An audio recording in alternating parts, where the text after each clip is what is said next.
त्रिपुरारिसुरार्चितलिङ्गं निर्मलभासितशोभितलिङ्गम् जन्मजदुःखविनाशकलिङ्गं तत्प्रणमामि सदा शिवलिङ्गम् देवमुनिप्रवरार्चितलिङ्गं कामदहन करुणाकरलिङ्गम्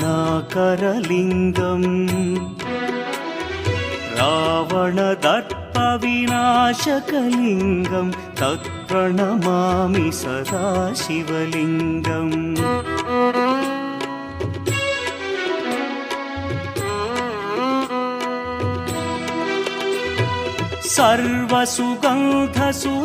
सर्वसुगन्धसुलेपितलिङ्गं बुद्धिविवर्धनकारणलिङ्गं सिद्धसुरासुरवन्दितलिङ्गं तत्प्रणमामि सदा शिवलिङ्गं कनकमहामणिभूषितलिङ्गं फणिपतिवेष्टितशोभितलिङ्गम् दक्षसुयज्ञविनाशनलिङ्गं तत्प्रणमामि सदा शिवलिङ्गम् कुङ्कुमचन्दनलेपितलिङ्गं पङ्कजहार सुशोभितलिङ्गम् सञ्चितपापविनाशनलिङ्गं तत्प्रणमामि सदा शिवलिङ्गम्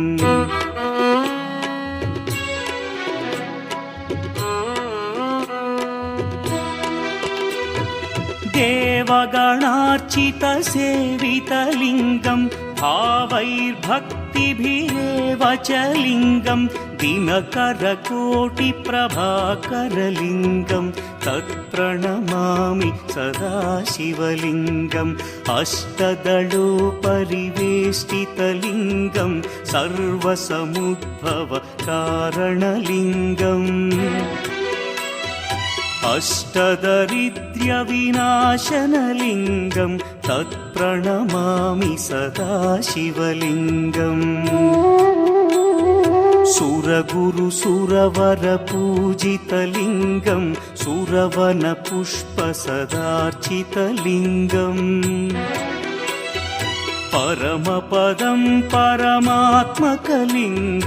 तत्प्रणमामि सदा शिवलिङ्गम् लिङ्गाष्टकमिदं पुण्यं यः पठेच्छिवसन्निधौ शिवलोकमवाप्नोति शिवेन सह मोदते।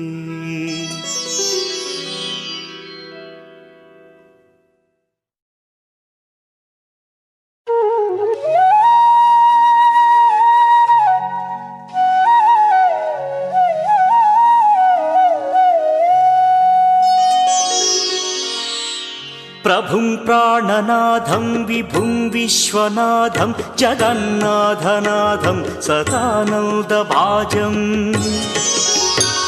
भवद्भव्यभूतेश्वरं भूतनाथं शिवं शङ्करं शम्भुमीशानमीडे गळेरुण्डमालं तनौ सर्पजालं महाकालकालं गणेशाधिपालम् जटाजूटगङ्गोत्तरं गैर्विशिष्यं शिवं शङ्करं शम्भुमीशानमीडे मुदामाकरं मण्डनं मण्डयन्तं महामण्डलं भस्मभूषाधरन्तम् अनादिं ह्यपारं महामोहमारं शिवं शङ्करं शम्भुमीशानमीडे वटाधो निवासं महाट्टाट्टहासं महापापनाशं सदा सुप्रकाशम् गिरीशं गणेशं सुरेशं महेशं शिवं शङ्करं शम्भुमीशानमीडे गिरीन्द्रात्मजा सङ्गृहीतार्थदेहं गिरौ संस्थितं सर्वदा पन्नगेहम् परब्रह्म ब्रह्मादिभिर्वन्द्यमानं शिवं शङ्करं शम्भुमीशानमीडे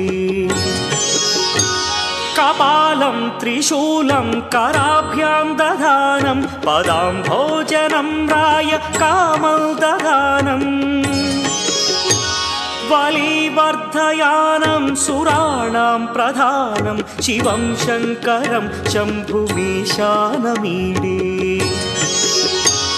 शरच्चन्द्रगात्रं गणानन्दपात्रं त्रिनेत्रं पवित्रं धनेशस्य मित्रम् अपर्णाकळत्रं सदा सच्चरित्रं शिवं शङ्करं शम्भुमीशानमीडे हरं सर्पहारं चिताभूविहारं भवं वेदसारं सदा निर्विकारम्